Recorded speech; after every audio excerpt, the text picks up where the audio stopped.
কোনটি খাসির মাংস আর কোনটি কুকুরের মাংস আপনি বুঝতে পারবেন না। বন্ধুগণ, আশা করি সব ভালো আছেন। এই যে ভিডিওটি দেখতেছেন এটি থাইল্যান্ডের। এই যে দেখতেছেন আপনারা এই সবগুলা কুকুর। থাইল্যান্ডে কুকুরের মাংস বিক্রি হয়, যা বাংলাদেশি টাকায় 3 স্তরে আছে: 800, 1000, 1200 টাকা। এই যে দেখতেছেন এগুলোর কিলো 1200 টাকা করে বাংলাদেশি টাকায়। এই যে একজন খরিদ্দার এখানে আইছে, উনি এখান থেকে 2.5 কিলো মাংস নিছে। এই যে দেখেন, আমি দেখলাম থাইল্যান্ডের অনেক জায়গাতেই এই কুকুরের মাংস বিক্রি হয়। আমাদের দেশে যেরকম আমরা গরু ছাগল করি, পোষাই বা লালন পালন করি, থাইল্যান্ডের ওনারাও কুকুর পোষায়, কুকুর লালন পালন করে। একেবারে আমাদের দেশে গরু ছাগলের খামারের মতো। অনেকের এটাই ব্যবসা। এই যে দেখতেছেন এই মহিলাটার এখানে দোকান। এই দোকানে মহিলাটা শুধু এই মাংস বিক্রি করে। তবে এই কুকুরের মাংসগুলো থাইল্যান্ডে বেশ জনপ্রিয় একটা খাবার, অনেকে অনেক ভালোবাসে।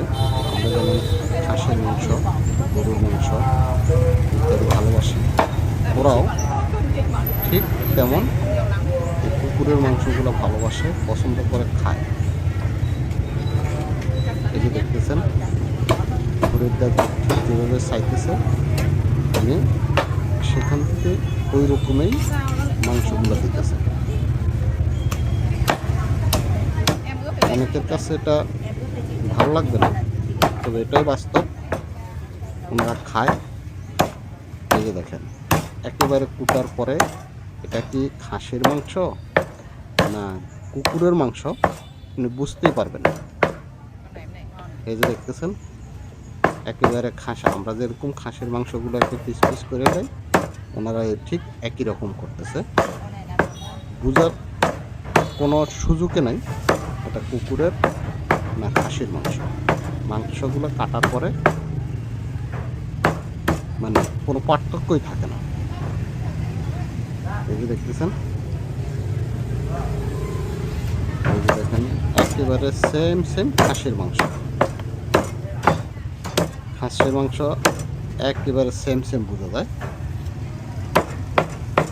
তো এই যে অনেকে পছন্দ করে না এক ধরনের খাবার, কিন্তু অন্য পছন্দ করে। মানুষের পছন্দ অপছন্দের ব্যাপারটা, এই জিনিসটা তুলে ধরা আমার এই ভিডিওটার মূল উদ্দেশ্য ছিল। এই যে দেখেন ওনারা কিন্তু স্বচ্ছন্দে খুবই তৃপ্তির সহকারে এই কুকুরের মাংসগুলো খায়।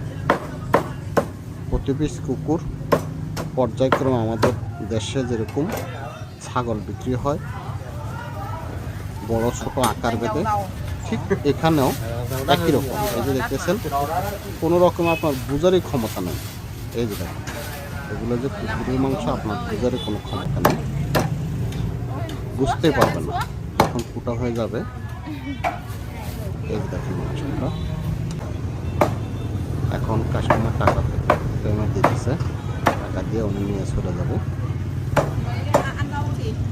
হিসাব নিকাশ, এই যে দেখেন হিসাব নিকাশ করতেছে। এই যে দেখেন মাংসগুলো একেবারেই খাসির মাংস। তো বন্ধুগণ, এই জিনিসটা তুলে ধরা আমার ভিডিওটির মূল উদ্দেশ্য ছিল যে একজনের পছন্দ অন্যজনের পছন্দ না। তো সব ভালো থাকবেন। আল্লাহ হাফেজ। আসসালামু আলাইকুম ওয়া রাহমাতুল্লাহ।